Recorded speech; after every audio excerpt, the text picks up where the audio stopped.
Bonjour et bienvenue dans cette troisième et j'espère dernière partie de la vidéo donc de complément des rappels du cours du premier semestre avec donc le traitement des systèmes ayant des états de position bien définis, enfin pas des positions bien définies mais des états de position bien définis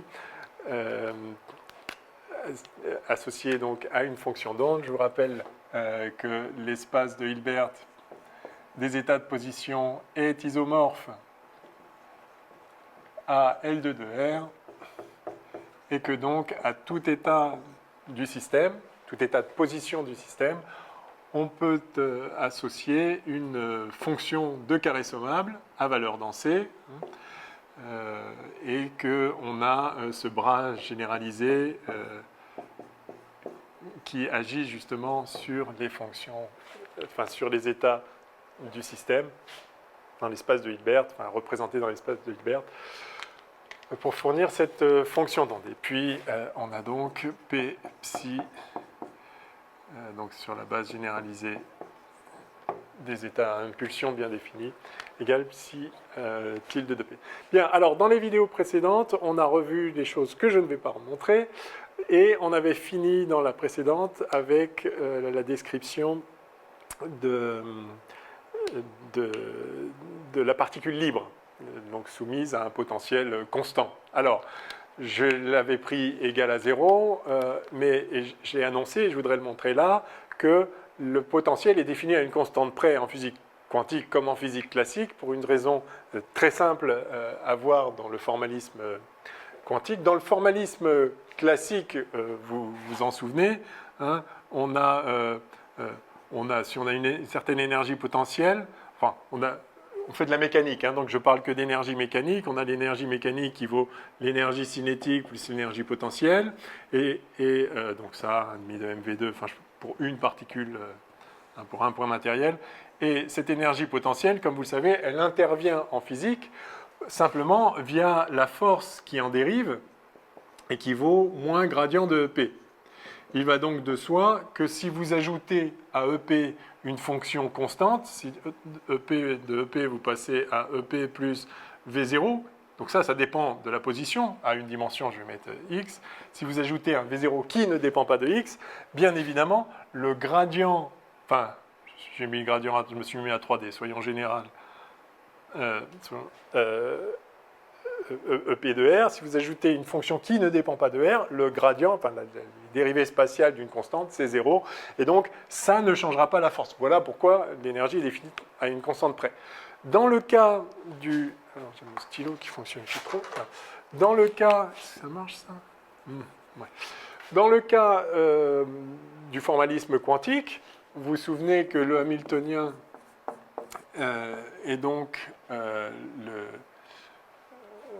l'opérateur qui pilote l'évolution, mais si on s'intéresse aux fonctions propres du hamiltonien, je vous renvoie aux vidéos précédentes. Si vous avez une fonction propre pour la valeur propre E, avec H qui vaut P2 sur 2M plus V, d'accord, fonction quelconque, je me remets à une dimension, je peux me mettre à 3 dimensions, c'est pareil, je vais me mettre à 3 dimensions, tiens. Pas de raison, parce que ce que je vais dire là est complètement général. Si j'ai une fonction propre de ce H-là, hein, j'ai donc... si j'ai une fonction propre de ce H-là, vous voyez que cette même fonction propre va être fonction propre du hamiltonien, je vais appeler prime,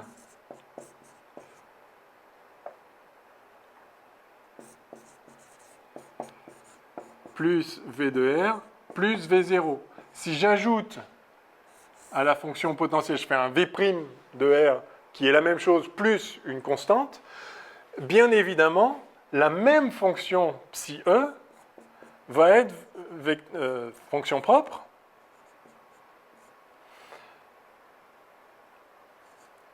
simplement parce que donc ça fait donc ça c'est H plus V0 en fait, hein, c'est tout ce que je voulais dire. Plus V0, enfin V0 fois I du coup, V0 opérateur. Donc H ça fait H psi E, plus V0 I fois psi E, donc plus V0 psi E. Et donc, vous voyez que si psi E est fonction de propre pour le vecteur propre E, donc ça fait E psi E, plus V0 psi E, ça fait E plus V0 psi E. Donc, vous voyez que la même fonction propre est vecteur propre pour une valeur propre, alors qui n'est plus E, mais qui est E plus V0. Oui, donc ça veut dire que si vous ajoutez aux énergies, au Hamiltonien V0, vous changez la position du 0, vous ne changez pas les fonctions propres, simplement leur nouvelle énergie est V0 de plus. Donc vous faites une translation dans l'espace des énergies, mais donc on voit bien qu'elle n'a aucune signification physique. D'accord ? Donc vraiment, le potentiel est défini à une constante près. C'est vrai quand on l'exprime comme ça, enfin, c'est une conséquence du fait que ce qui compte, ce n'est pas le potentiel, mais c'est la force qui en dérive, dans le formalisme classique. En physique quantique, avec le Hamiltonien, ce qui pilote l'évolution du système, c'est le Hamiltonien.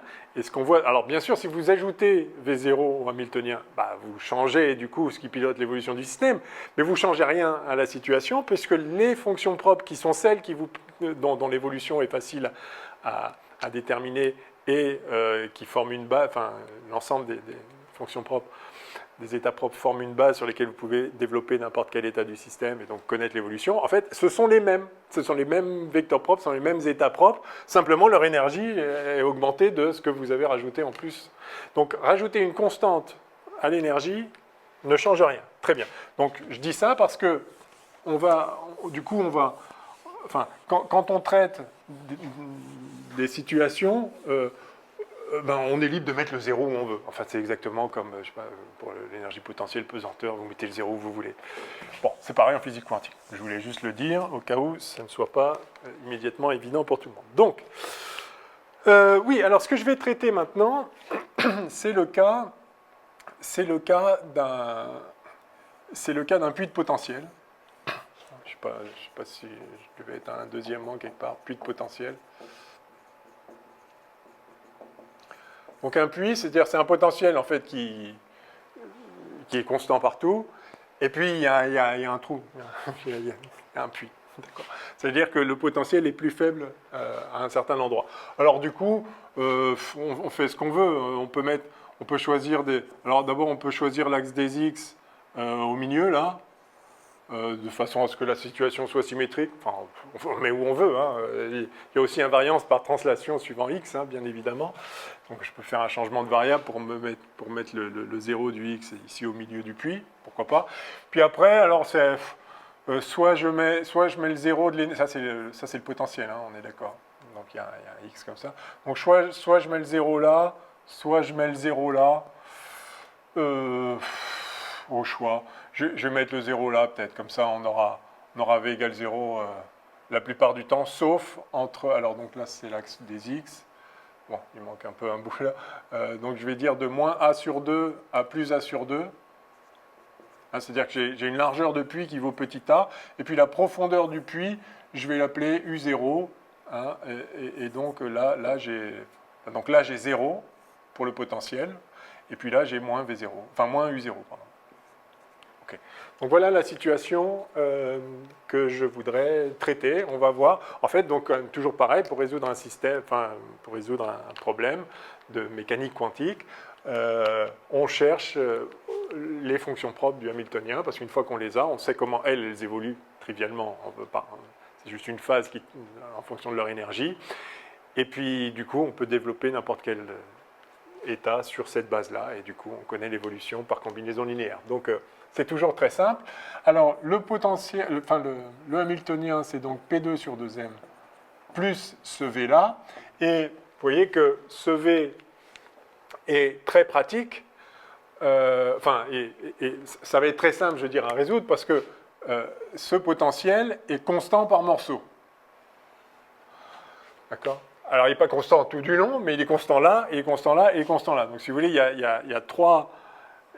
y a trois domaines ici, 1, 2, 3, et sur chacun des domaines, en fait, c'est la même situation, et c'est la situation d'une particule libre. Donc, dans la vidéo précédente, j'ai traité en détail le cas de la particule libre, on a vu les solutions possibles, leur signification physique, le courant associé, etc.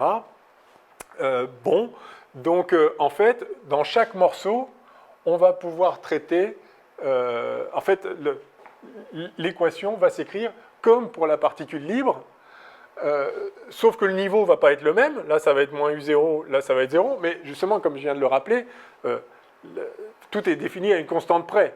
Donc, la valeur de l'énergie, enfin, des énergies propres, c'est pas la même. Si je shift tout de V0, je shift tout de V0, y compris l'état propre. Mais la solution de l'équation, elle est ce qu'elle est pour un potentiel constant au potentiel nul, c'est pareil. Enfin, il y a juste ce shift-là. Donc, on va l'écrire proprement en faisant attention à la bonne référence qui, donc, va pas être la même à chaque endroit. Donc, il faudra l'écrire quand même, que c'est pas la même. Mais, en fait, on a déjà fait le boulot. On sait résoudre l'équation de Schrödinger dans une région de l'espace où le potentiel vaut 0 ou est constant, c'est-à-dire, enfin, c'est pareil dans le principe. Donc, voilà ce qu'on va faire. J'ai donc une chose préalable à faire, c'est expliciter ce qui se passe à la jonction entre deux régions. Parce que donc, la particule libre, je l'ai traitée, et donc je sais résoudre l'équation de Schrödinger dans une partie, voilà, dans cette partie-là, dans celle-là et dans celle-là, mais comment on raccorde les morceaux? Parce que la fonction d'onde, elle est définie partout dans l'espace. Alors, est-ce qu'il y a une discontinuité ici ou là? Donc, c'est ça que je voudrais traiter. D'abord, première remarque, en physique, rien n'est discontinu. En tout cas, dans la modélisation de la physique, rien n'est discontinu. Une chose ne peut pas devenir autre chose subitement, hein, pour des raisons... c'est pas juste que la modélisation mathématique poserait problème, parce que les fonctions continues, c'est pas si facile à traiter. En fait, si, c'est pas très compliqué de traiter une fonction continue. Hein. Il y a une limite à gauche, une limite à droite. Bon, et la valeur n'est pas la même, très bien.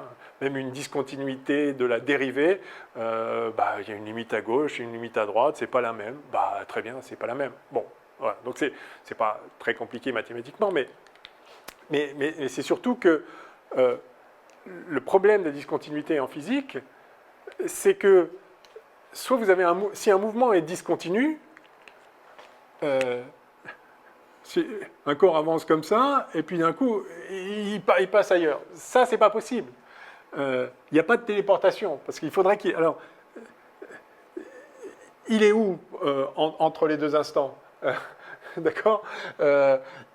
Enfin, entre les deux positions. Alors, vous allez me dire, oui, mais ça pourrait être au même moment qu'il part d'ici, il arrive là. Oui, mais au même moment, ça ne veut rien dire en relativité. Il n'y a pas de définition qui soit pertinente physiquement d'une notion de simultanéité. Parce que cette notion de simultanéité, on peut la fabriquer si on insiste, mais on ne peut le faire qu'au sein d'un référentiel, et donc du coup, ça ne peut avoir aucune pertinence pour la physique, puisque la physique se moque bien des référentiels dans lesquels on construit des systèmes de coordonnées. Donc ça, c'est pas possible.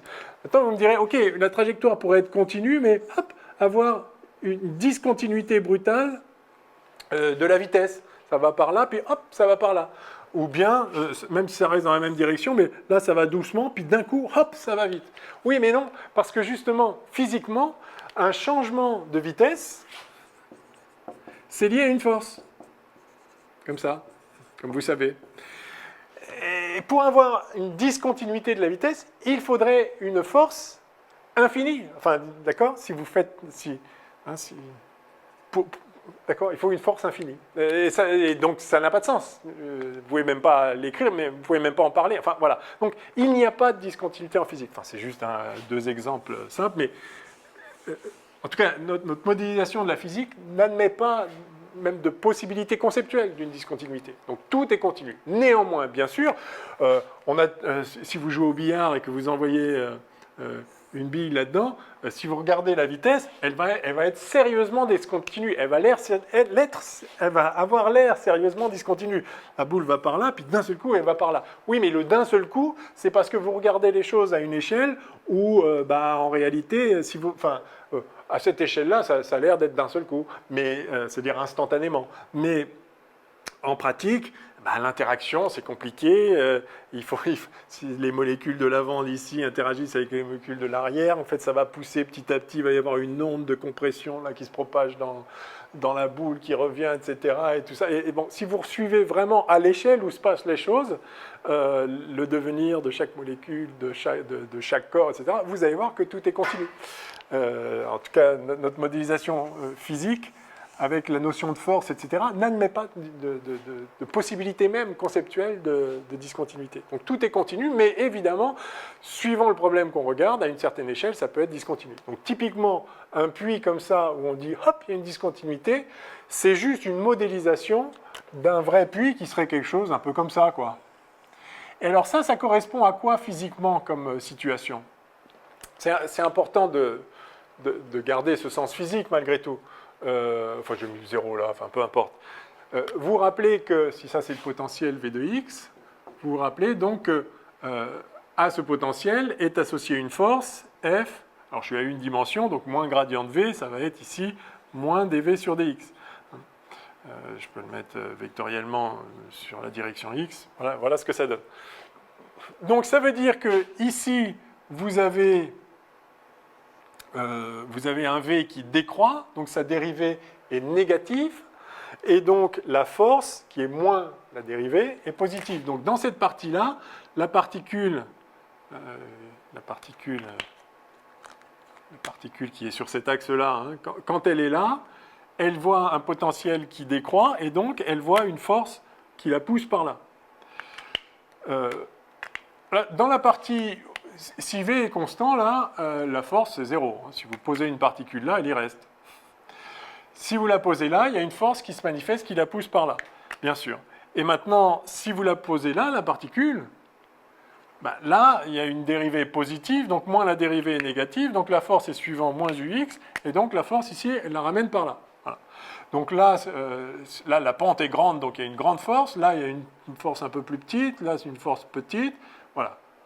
Donc voilà, cette situation, ce potentiel, voilà à quoi il correspond. Il correspond pour la particule qui est libre de se déplacer à une dimension ici. Ça correspond à un jeu de force qui la ramène vers ici. Là très fort, là aussi, là moins fort, etc. Mais donc vous avez un potentiel comme ça, en quelque sorte, enfin des forces convergentes vers ici, en quelque sorte une force de rappel. Donc vous voyez que la particule peut être piégée éventuellement par ici, c'est-à-dire si elle n'a pas beaucoup d'énergie, si vous l'envoyez par là avec pas beaucoup d'énergie, la force va la ramener par là. Maintenant, si vous l'envoyez par là avec beaucoup d'énergie, c'est de telle sorte que 1,5 de mv2 est plus grand que la différence d'énergie potentielle ici, hein. Si je mets le 0 là, donc l'énergie potentielle, alors, bien sûr, la particule va pouvoir... alors, elle va perdre de l'énergie en luttant contre la force. Enfin, la force va travailler négativement, si vous voulez. Elle va perdre de l'énergie, mais elle va se retrouver quand même là, avec une énergie cinétique plus faible, mais une énergie potentielle, évidemment, elle aura gagné l'énergie potentielle en remontant le potentiel comme ça. Et la somme, évidemment, de l'énergie cinétique et de l'énergie potentielle sera conservée. Donc voilà ce qui va se passer, et puis pareil si vous passez de l'autre côté. Donc c'est une situation assez standard où vous avez une particule qui potentiellement peut être confinée à un certain endroit. Si vous la posez là, elle va rester là. Si vous la posez là, elle va osciller comme ça. Mais si vous la mettez là et vous lui mettez une petite pichenette, elle va perdre de la vitesse, de l'énergie cinétique, mais elle va pouvoir s'échapper. Bon. Donc c'est un puits de confinement, si vous voulez. Donc c'est un potentiel qui réalise, qui tend à confiner une particule. Alors la question, en physique quantique, est-ce que c'est possible de confiner une particule comme ça? En physique classique, oui, je la pose là, la particule, et elle y reste.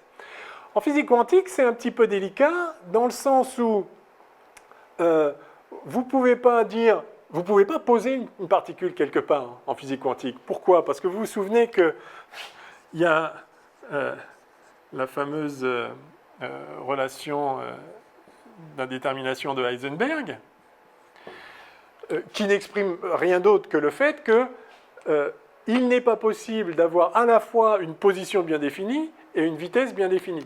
C'est-à-dire, tous les états, les états du système peuvent être ce qu'ils veulent. Il y a des états à position bien définie. Alors, pas tout à fait, c'est des quêtes généralisées, vous vous rappelez, mais on peut s'approcher d'aussi près qu'on veut d'un état à position bien définie, mais il n'y a aucune raison que cet état-là ait aussi une énergie bien définie, un moment cinétique bien défini, un moment magnétique bien défini, je sais pas moi, enfin, toutes les grandeurs physiques n'ont pas forcément des valeurs bien définies dans tous les états. Donc, et en l'occurrence, il n'existe pas d'état d'aucun système, dans aucune circonstance, qui ait à la fois une position bien définie et une vitesse bien définie. Or, si vous dites, je pose une particule là, je la pose en vitesse, quoi. Là, vous êtes en train de dire, je lui donne une vitesse 0, bien définie, ok, d'accord, mais aussi une position bien définie. Alors là, non, l'un ou l'autre, mais pas les deux. Donc, il n'est pas garanti qu'on puisse avoir une particule qui reste dans le puits là, parce que si ça se trouve, pour avoir une position relativement bien définie entre les deux là, enfin dans le puits, si vous voulez, dans cette boîte-là, dans cette partie-là de l'espace, c'est-à-dire que détailler c'est limité si la taille de la boîte ici c'est A, hein, comme ici, peut-être que son delta P qui est forcément... Donc, les composantes de cet état sur les états propres d'impulsion s'étendent sur des impulsions qui sont au moins h bar sur 2a, ici. Et si h bar sur 2a, l'impulsion qui correspond à ça, est plus grande, enfin l'énergie cinétique associée à cette impulsion, P2 sur 2m, est plus grande que la taille du puits, alors c'est sûr qu'elle ne peut pas être confinée, vous voyez ? Alors, là, c'est des ordres de grandeur, il faut regarder précisément ce que ça donne, mais vous comprenez que physiquement, la question se pose en physique quantique, que se passe-t-il lorsqu'on a un puits comme ça? Physiquement, on comprend la situation, il y a une force de rappel par là, une force de rappel par là, et maintenant, on se pose la question, quels sont les états possibles du système? Alors, les états possibles, c'est toutes les combinaisons possibles des états d'une certaine base, mais la base qui nous intéresse bien sûr, c'est la base des états propres du Hamiltonien, celle pour laquelle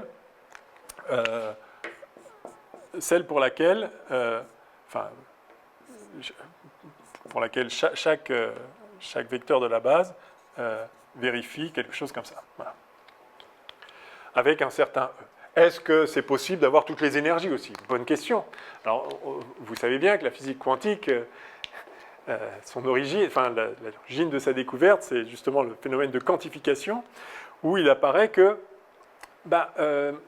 toutes les énergies ne sont pas possibles, en tout cas pas comme valeur bien définie de la grandeur énergie d'un système. Et donc, on va se poser la question, et on va voir que la réponse est négative, on va se poser la question, est-ce que toutes les énergies sont possibles pour des états propres du Hamiltonien?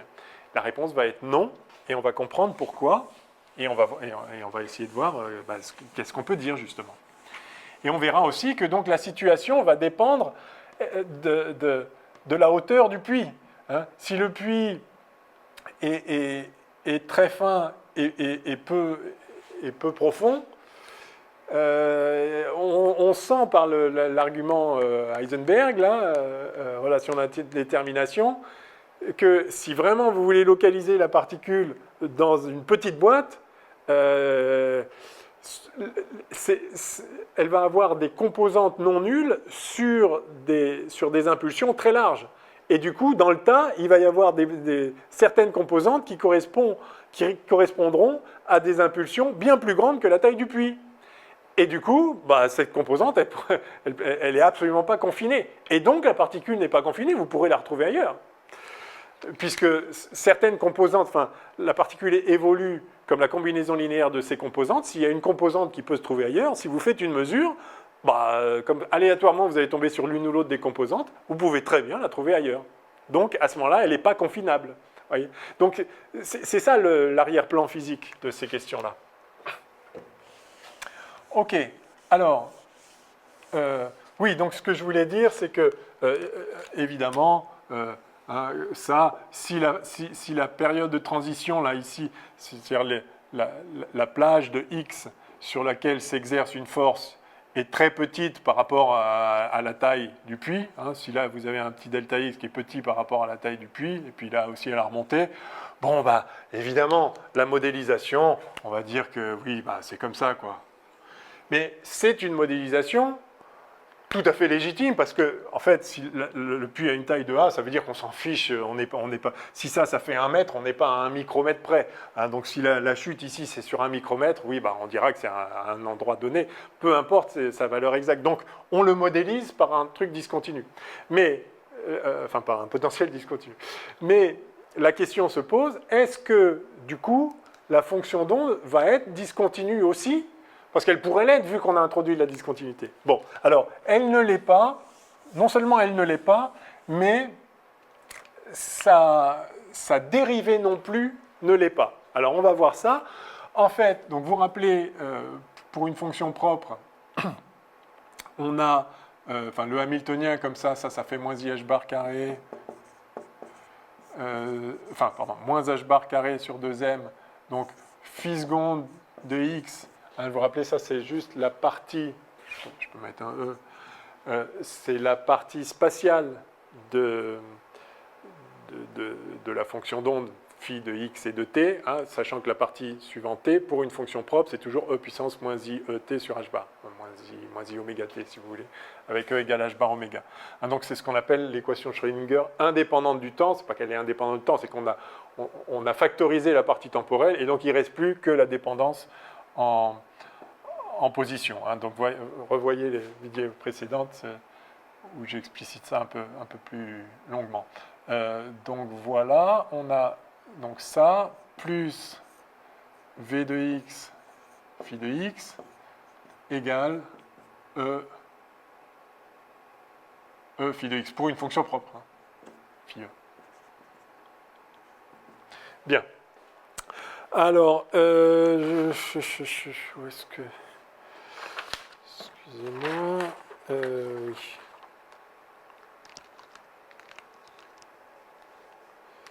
D'accord. Bon.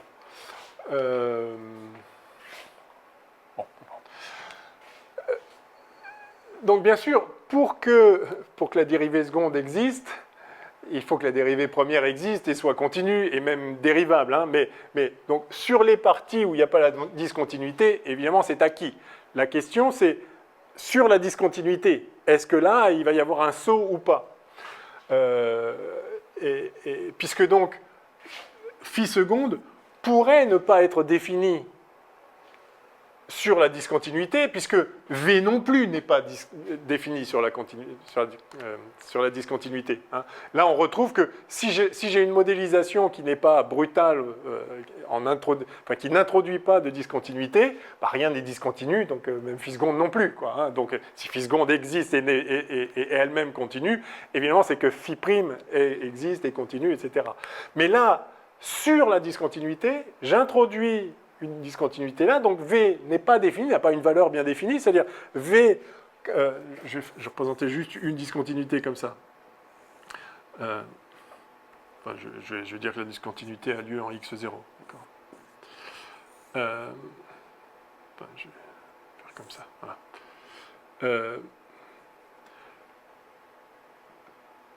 V, en approchant x0 par valeur positive, ça vaut quelque chose, je vais appeler ça V+, et puis par valeur négative, ça vaut autre chose, je vais appeler ça V-. Donc, V est bien défini jusque-là, puis là, mais ici, justement, c'est le principe de la discontinuité, elle n'est pas définie. Mais ce qu'on va faire ici, pour regarder les propriétés de discontinuité, c'est qu'on va intégrer cette équation de part et d'autre, voilà, le long de la discontinuité ici. Je vais aller de x0 moins epsilon à x0 plus epsilon. D'accord ? Sur la partie là, pas de problème, là non plus. Et puis, mais la discontinuité, voilà, il faut voir ce qu'elle donne. Alors, je vais simplement, cette équation, elle est vraie partout, sauf en un point, mais ça ne m'empêche pas d'intégrer. Vous savez qu'on peut intégrer une fonction discontinue, c'est évidemment pas un problème. Le point, il compte pour du beurre. Je vous renvoie à l'intégrale de Lebesgue, mais enfin, même à l'intégrale de Riemann, on peut faire ça. Hein. Donc, ça n'empêche pas d'intégrer, et je vais voir ce qui sort. Et puis, je vais faire tendre epsilon vers 0. Donc, si ça est vrai, partout sauf en un point, alors ça, de x0 moins epsilon à x0 plus epsilon, plus pareil égale pareil. D'accord? Je ne répète pas les trucs. Et puis, je vais prendre la limite quand epsilon tend vers 0. Et on va voir ce que ça donne. Alors, qu'est-ce que ça donne? Ben, allons-y. Ça fait donc, moins h bar carré sur 2m. Donc, ça, donc, c'est phi, donc là, enfin, fois dx, etc. Pardon pour la notation un peu cavalière. Donc, l'intégrale de phi seconde, c'est phi prime. Donc, on a phi prime de x0 moins, plus epsilon, moins phi prime de x0 moins epsilon. Je fais ça. D'accord. Plus, alors là, ça donne quoi? Eh bien, ça me donne, donc si j'intègre ça, comme je me limite, la fonction d'onde, elle vaut je sais pas quoi. Voilà, fonction d'onde, n'importe. D'accord? Admettons que ce soit ça la fonction d'onde. Là, si je me limite à un petit intervalle autour de la discontinuité, et je vais faire tendre epsilon vers 0, donc en fait la fonction phi ici, même si elle croît très vite dans cette partie-là, quand je fais tendre epsilon vers 0, phi elle continue, elle. Phi tend vers phi de x0. Hein. Donc, comme je vais faire tendre, je vais mettre tout de suite limite quand epsilon tend vers 0, de ça, plus, donc du coup, phi, c'est une constante sur l'intervalle, ça tend vers phi e de x0. Alors, du côté droit, c'est fois v vaut v+, v est une constante, hein, je peux le sortir, hein, si vous voulez. Donc ça vaut v+, et puis moins, hein, donc là, moins phi e de x0, v moins. Donc je vais mettre phi e de x0 en facteur, justement. Hein. Voilà. V moins. Donc ça, c'est cette partie. Pardon, fois. Pardon, je suis allé un peu vite. J'intègre. Bon, je vais reprendre, c'était peut-être pas clair.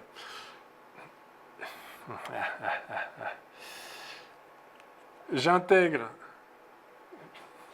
J'ai peur que ça vous gêne le côté d'isoler le phi de x0.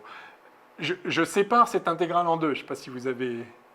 J'intègre là-dessus, puis là-dessus, hein, de x0 moins epsilon à x0, puis de x0 à x0 plus epsilon.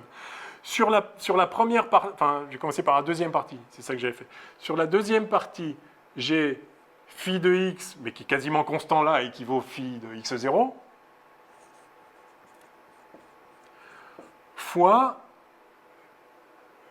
v, c'est une constante aussi, ça vaut v+, après, la discontinuité, donc fois v+, et fois la taille ici, donc fois epsilon, puisque je somme de x0 moins epsilon à 0 là, et puis de 0 à x0 plus epsilon. Enfin, pardon, x0.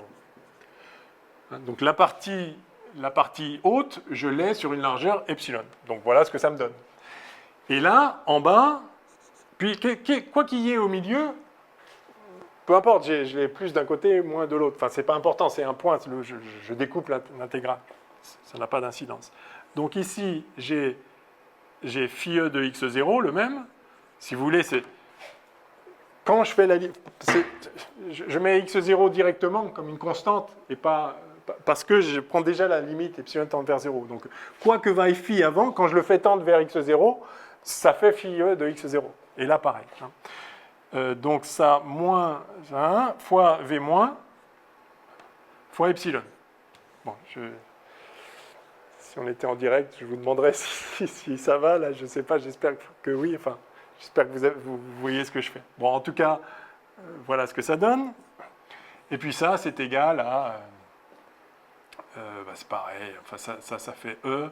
Si j'intègre là, donc ça fait phi E de x0, epsilon, enfin fois 2 epsilon, puisque je vais de moins epsilon à plus epsilon autour de x0 fois 2 epsilon.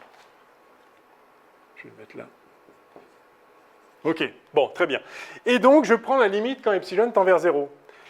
Et alors, qu'est-ce que j'obtiens? Eh bien, j'obtiens... Alors, ça tend vers 0, évidemment. Et ça me fait donc phi E de x0, epsilon, v plus moins v moins. Limite quand epsilon tend vers 0.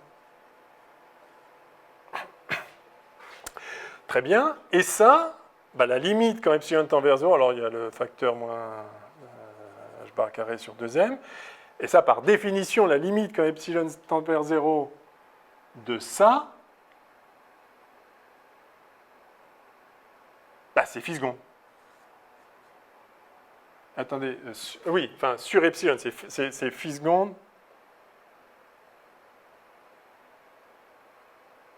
Attendez.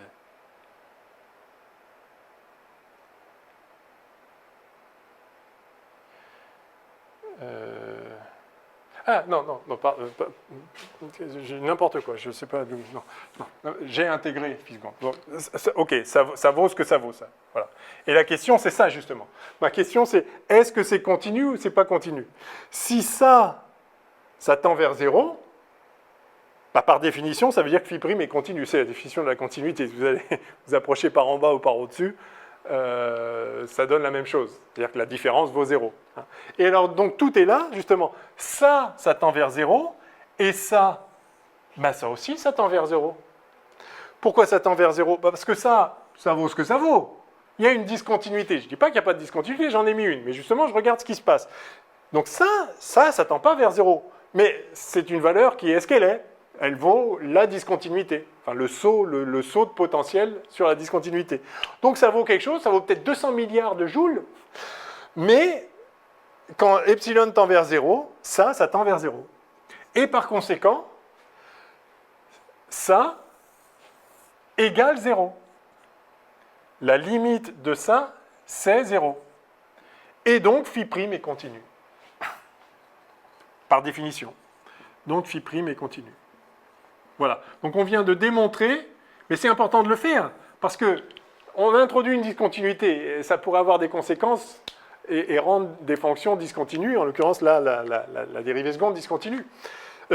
Dérivée première discontinue. Eh bien, ce qu'on vient de voir là, simplement en intégrant l'équation de Schrödinger de part et d'autre de la discontinuité, c'est que non, en fait, phi' est continu.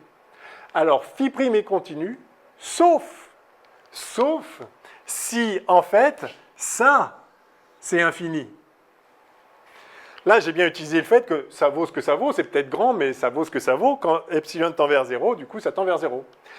Mais si vous avez une discontinuité de potentiel infini, alors c'est encore moins physique, alors là, ce n'est plus vrai, parce que ça vaut l'infini, ça vaut l'infini. Ça vaut l'infini, quelle que soit la valeur de epsilon.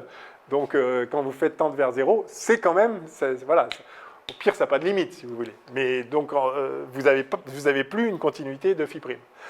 Donc, quand on va traiter un puits comme ça, avec un saut, on a mis une discontinuité pour modéliser facilement quelque chose qui varie sur une échelle dont on se fiche complètement, qui n'est pas pertinente pour notre problème. Donc on introduit une discontinuité, c'est plus facile à traiter mathématiquement, mais tant que cette discontinuité n'est pas infinie, qu'elle vaut n'importe quoi mais pas infinie, alors on est assuré que phi va être continu, mais phi' aussi va être continu. Par contre, si on avait un puits de potentiel infini, c'est-à-dire ici les murs montaient jusqu'à l'infini, alors là, évidemment, c'est plus vrai, et donc phi' serait plus continu. Donc voilà ce qu'il faut retenir. Si vous avez un saut de potentiel donc discontinu, mais fini, néanmoins, on conserve la continuité de phi et de phi'. Évidemment, phi seconde, lui, n'est plus continu, puisque si V si je reviens à l'équation de départ, si V est discontinu, phi seconde est discontinu. Mais phi' est continu. Par contre, si on introduit une discontinuité de V jusqu'à l'infini, alors là, ok, on se rend. Mais phi sera continu, mais pas phi'. Bon, alors, ceci étant rappelé en préambule, il n'y a plus qu'à résoudre l'équation de Schrödinger pour ce puits de taille finie. Donc, hein, je crois que vous avez fait en cours au premier semestre, d'après ce que m'a dit votre prof, vous avez fait en cours le cas du puits infini. Alors, je ne sais pas si vous aviez justifié la discontinuité de phi', etc. Bon, peu importe. C'est évidemment plus facile le puits infini, contrairement à ce qu'on pourrait penser, parce que du coup, hors de la boîte, la fonction d'onde, elle vaut strictement 0. Alors on va le voir, peut-être probablement qu'on vous l'a affirmé, et puis prenez-le. On va voir pourquoi. En fait, on va voir que la fonction d'onde peut avoir une petite extension là, mais que cette extension est d'autant plus petite que le puits est profond. Et donc pour un puits infini, ça tend vers 0. On peut le montrer explicitement. Alors, je ne sais pas trop quelle heure il est, l'après-midi commence à être très très long. Je suis un peu en train de fatiguer, mais on va essayer de le faire proprement. C'est très simple en fait. Hein, j'ai fait tous ces longs rappels essentiellement pour nous donner les outils. Et maintenant, il n'y a plus qu'à écrire. Enfin, c'est important de comprendre les concepts, de voir d'où ça vient, parce que ça permet d'avoir le recul, de ne pas être perdu dans la situation physique. Hein, je vous ai décrit à quoi correspondait ce puits. Enfin, ce qui se passe est physiquement très simple. Maintenant, ok, et on va écrire mathématiquement la solution, mais justement, on a fait en sorte qu'elle soit très simple en prenant des potentiels qui sont non seulement continus par morceaux, mais qui sont constants par morceaux. Donc la solution de l'équation de Schrödinger, elle va être totalement triviale. Et donc maintenant, le résultat va tomber en 2 lignes. Alors, on va commencer... Mais écoutez, on va commencer par l'intérieur de la boîte, peut-être. 2. Allez, région 2. Bon, l'équation de Schrödinger, donc c'est moins h bar carré sur 2m dérivée seconde pour x. Alors, je peux mettre l'indice E, hein, on cherche les fonctions propres du Hamiltonien avec la valeur propre E. Donc ça c'est P2 sur 2m, plus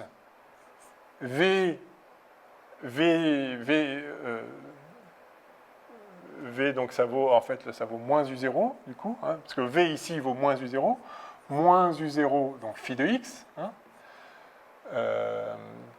égale E fois phi de x. D'accord?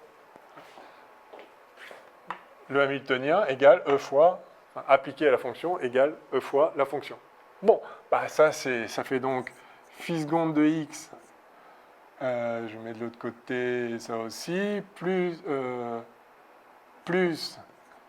2m E plus U0 sur h bar carré, phi de x égale 0. Bon, bah voilà. Donc c'est exactement, c'est la même équation de Schrödinger que dans la vidéo précédente pour une particule libre. Elle est libre, la particule, dans cette boîte. Après, il y aura des limites, et ça va, tout va être là. Mais là-dedans, on a déjà résolu ça. Donc, de 2 choses l'une, soit ça c'est positif, et du coup, on a des fréquences réelles, enfin des nombres d'ondes réels, et donc on a E puissance IKX ou E puissance moins IKX, ou n'importe quelle combinaison. Soit ça c'est négatif, ça peut être négatif. Si c'est négatif, à ce moment-là, on a des exponentielles croissantes ou décroissantes, mais évidemment, il y a le problème que, attention, ça peut diverger à l'infini. Bon, alors on a déjà vu, en fait, enfin, on pourrait le revoir, enfin, on le reverra. Là, de même que pour une particule libre, enfin, on peut avoir des énergies positives, mais pas négatives, parce que ça explose. Là, en fait, on ne peut jamais avoir une énergie plus petite que l'énergie potentielle minimale du problème. Il faut une raison claire. Enfin, on peut l'écrire, hein, le cas où ça, c'est négatif, et on va voir que c'est impossible d'assurer la continuité avec la continuité de phi et de phi prime aux frontières. Donc là, pour cette partie-là, puisque c'est la partie d'énergie la plus basse, je sais déjà que je vais avoir ça qui est positif. Et donc je vais écrire, je vais appeler ça, je vais dire que ça c'est k carré, donc je définis k comme étant racine de 2m e plus u0 sur h bar, enfin, ou racine sur h bar carré, je ne sais pas comment vous préférez. Voilà, bon, enfin, je l'appelle K pour ne pas traîner tous ces paramètres. Et donc, j'ai phi seconde de x plus k2 phi de x égale 0. Et ça, bien évidemment, on connaît les solutions. Et donc, je vais l'écrire là. C'est solution générale. Alors, phi e, j'oublie le e, ok, on cherche ce sera toujours e, on cherche la fonction propre d'énergie e. Je vais mettre plutôt un indice 2 pour dire qu'on est dans la région 2. D'accord? On va mettre des chiffres romains. Phi 2 de x égale, alors a, je mets, donc c'est une combinaison linéaire, a e puissance ikx plus b e puissance moins ikx. A2, B2, parce que je vais avoir des A1, B1 et A3, C3. En fait, là, je vais exploiter le fait qu'on est symétrique, là, entre moins A sur 2 et plus A sur 2, en développant cette fonction directement sur les sinus et les cosinus. D'accord? Donc, en fait, c'est pareil, hein, c'est une autre façon d'écrire la solution générale de cette équation. Hein, je pense que vous l'avez vu aussi 1000 fois dans plein de contextes. Donc je vais plutôt écrire quelque chose comme A2 cos kx plus B2 sin kx. OK? Why not? Alors, c'est pas le même A2, B2 que tout à l'heure. Hein.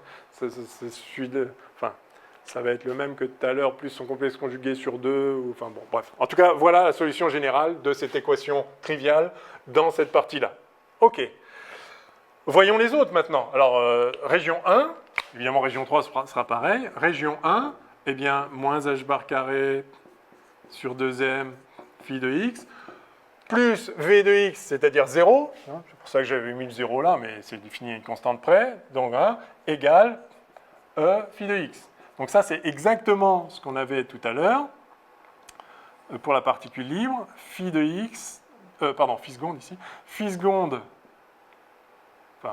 de x plus 2me sur h bar carré, phi de x. Alors, égale 0. Alors là, de deux choses l'une, à nouveau, soit ça c'est positif, soit c'est négatif, enfin soit c'est nul. Bon. Eh bien, on va traiter alors, par quoi je commence? Je jette un petit coup d'œil à l'heure, au passage.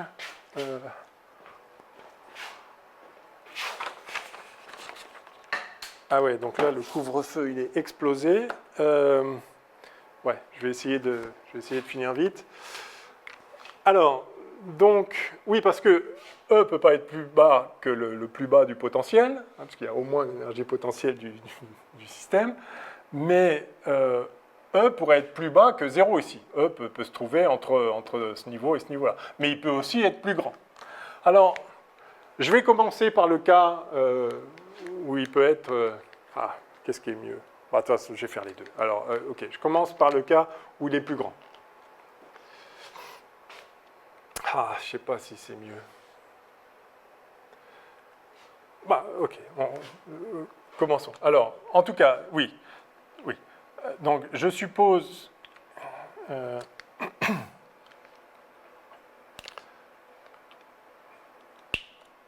si vous me permettez, je vais, pour des raisons d'esthétique personnelle, je vais appeler ça Q.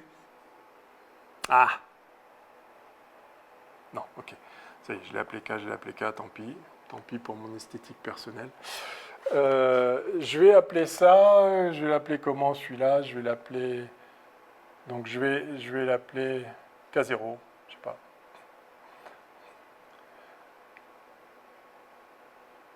Donc racine de 2me sur h bar carré. Donc ça, c'est dans le cas E positif. S'il est positif, on a ça. Et donc là, on a ça plus K0 carré phi de E. Et donc on a ici comme solution générale phi 1 de x égale A1 E puissance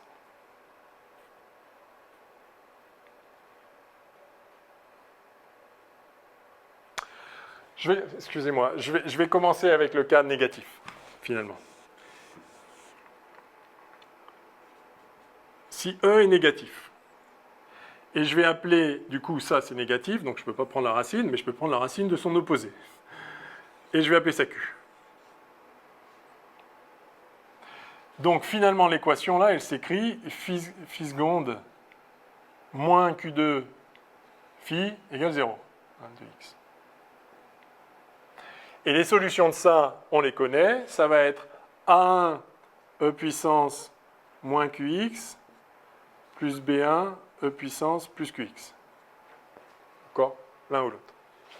Enfin, ou n'importe quelle combinaison linéaire. C'est la solution générale. Et puis évidemment, pareil pour 3 ici, puisque c'est la même équation. D'accord? Donc c'est exactement pareil. Je vais avoir phi 3, mais ça peut être d'autres coefficients. J'écris les solutions générales. Et après, on va écrire la continuité. C'est ça le fond du problème. Donc là, je vais avoir A3 E puissance moins QX plus B3 E puissance QX. D'accord? Donc je vais juste laisser dans un coin que ça c'est ça, ça c'est ça. Et puis on va voir. Voilà. Donc, je vais les écrire là. K égale racine de 2e sur h bar carré et Q égale racine de moins 2e sur h bar carré. Donc on a E qui est quelque part entre moins U0 et 0. Voilà. OK.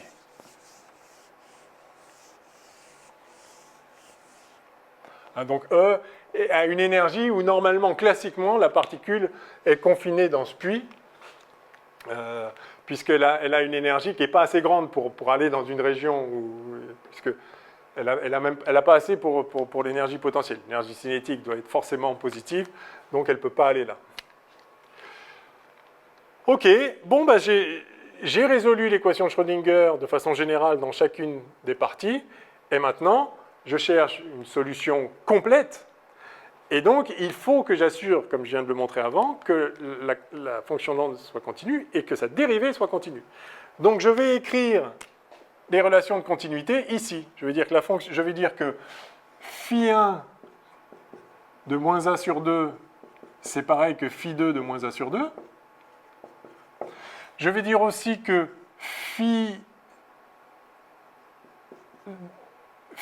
2 de plus a sur 2, c'est phi 3 de plus a sur 2. Et je vais dire que les dérivées aussi. Enfin, ça vaut aussi pour les dérivées. Phi prime. Et là, phi prime 2 de a sur 2 égale phi prime 3 de a sur 2. OK? Voilà. Bon.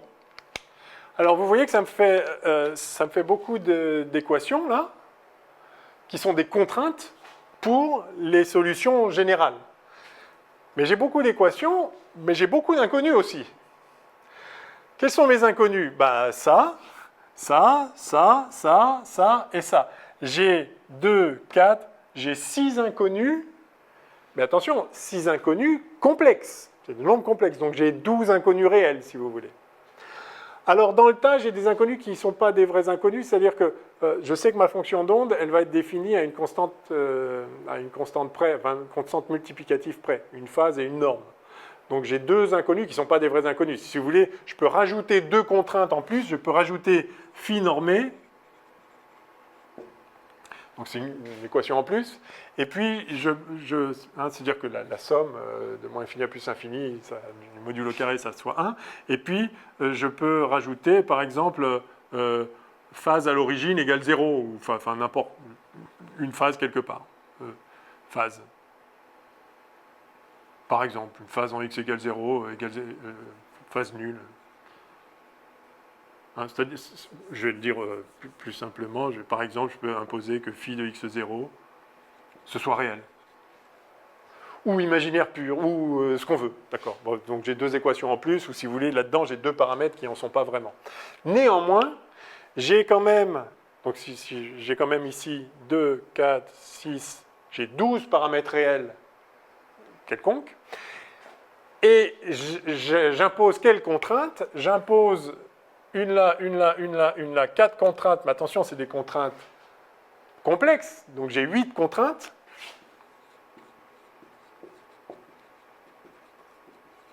plus 2 contraintes, ici, hein, si je norme. Soit je dis que j'ai 2 paramètres de moins, soit je dis que j'ai 2 contraintes de plus. Ça ne change pas le bilan. Hein, si j'impose une norme et une phase quelque part, et donc ça me donne 2 contraintes de plus. Donc j'ai 12 paramètres et seulement 10 contraintes.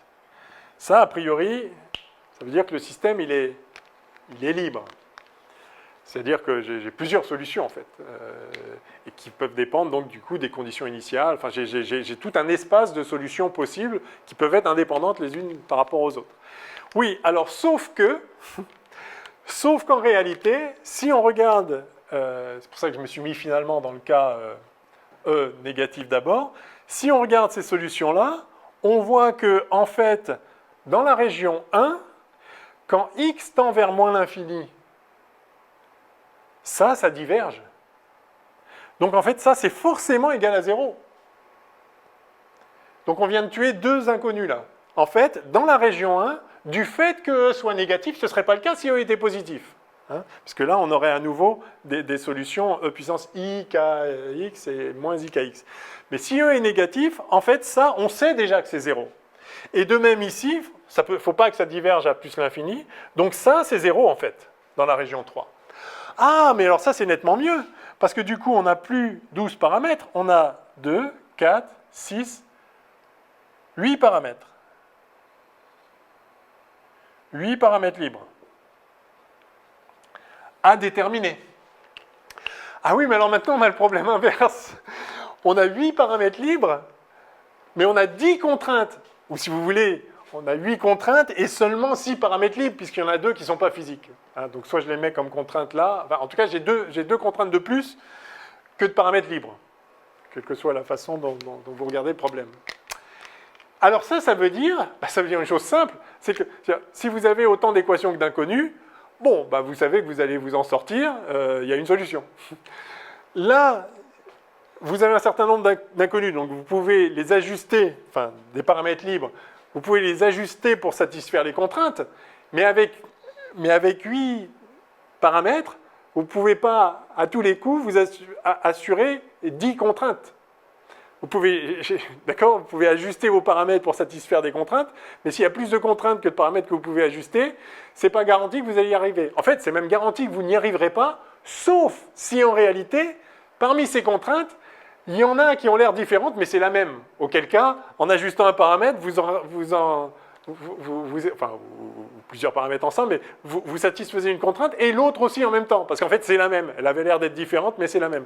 Donc on ne pourra trouver des solutions à ce problème que si en réalité, dans ces contraintes-là, il y en a plusieurs qui sont la même. Et ça va imposer des conditions. C'est-à-dire que, disons, il y a des choix de paramètres, vous n'avez pas assez de paramètres libres pour ajuster de façon générale toujours ces conditions. Et donc, ça veut dire que ces conditions, vous ne pourrez les satisfaire que dans des cas bien particuliers, pour lesquels, justement, il y a plusieurs contraintes qui sont en fait la même.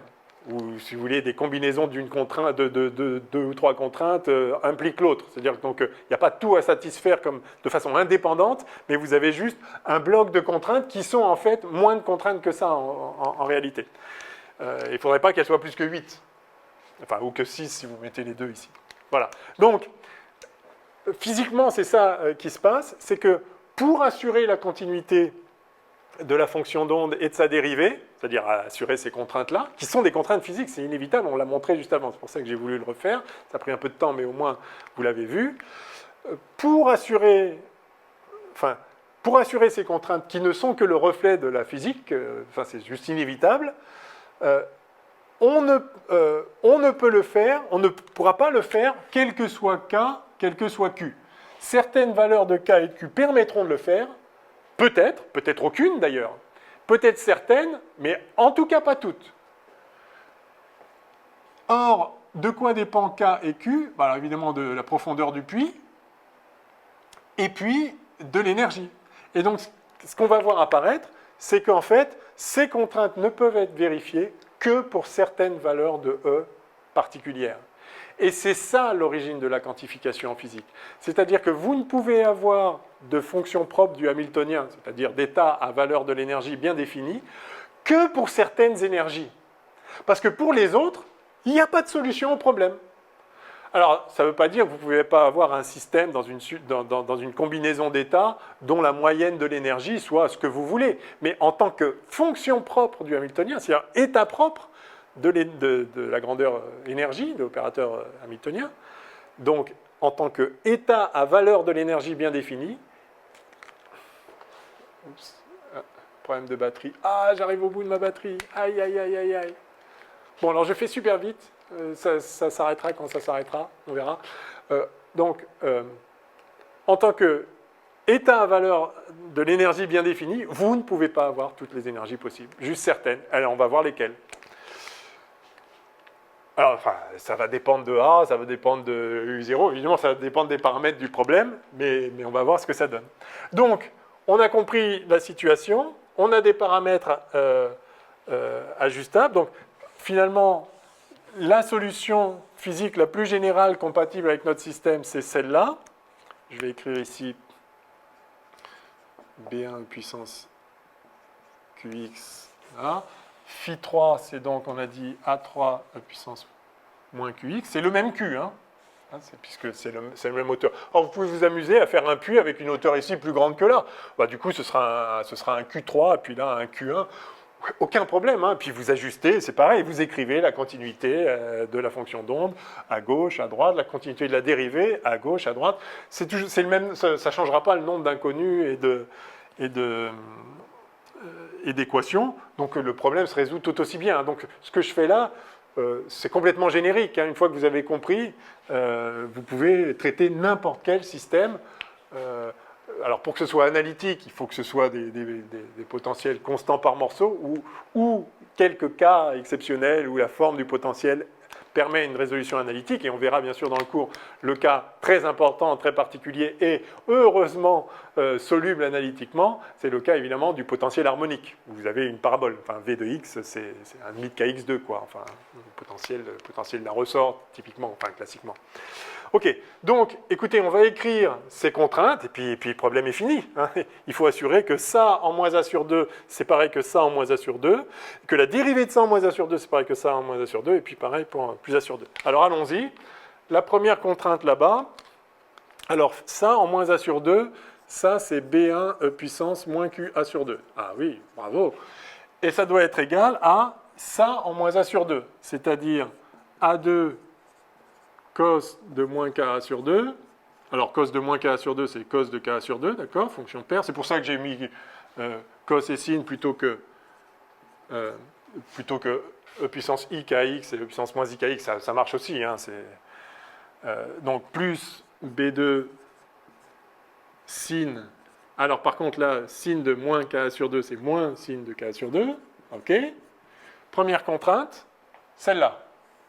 C'est fait. Deuxième contrainte. Allez, la dérivée tout de suite. Donc je dérive ça, ça me fait QB1 E puissance machin. Donc j'ai QB1 E puissance moins QA sur 2 égale la dérivée de ça. Alors ça fait moins K fois le sinus. Donc moins KA2 sinus, mais sinus de moins KA sur 2. Donc plus ici, sinus de KA sur 2. Donc vous voyez, hein, maintenant on déroule, c'est fini. Hein, le problème est fini. On l'a posé... une fois qu'on a compris de quoi il s'agissait et qu'on a vu comment faire, qu'il y a juste à écrire les choses, bon, bah, c'est parti. Hein. Donc, on y va. Ça plus... Alors, on a dit que c'est la dérivée de ça, donc ça fait plus K B2 cos de moins Ka sur 2, mais c'est pareil que cos de Ka sur 2. Très bien. Voilà pour la deuxième contrainte. C'était celle-ci. Ok, la troisième, phi de A sur 2, phi 2 de A sur 2, donc lui en plus A sur 2 égale lui en plus A sur 2. Donc ça fait A2 cos de K sur 2 plus, je vais l'écrire dans l'autre sens pour que ça ressemble à ça. Puis lui, je vais le mettre là. Alors, on a dit phi 3. C'était quoi? Ah, c'était A3 E puissance moins QX.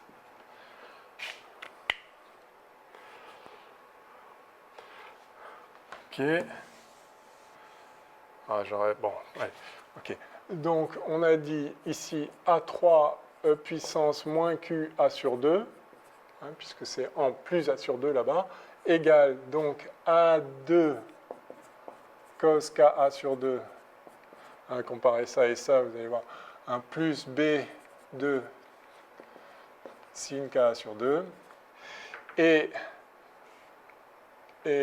pour les dérivés, donc si je dérive ça, ça me donne moins Q A3 E puissance moins Q A sur 2, hein, puisque je le regarde en plus A sur 2, égale la dérivée de ça, c'est-à-dire, et en plus A sur 2, donc moins cos, moins K A2 sin K sur 2, plus KB2 cos K sur 2. Cosinus. OK.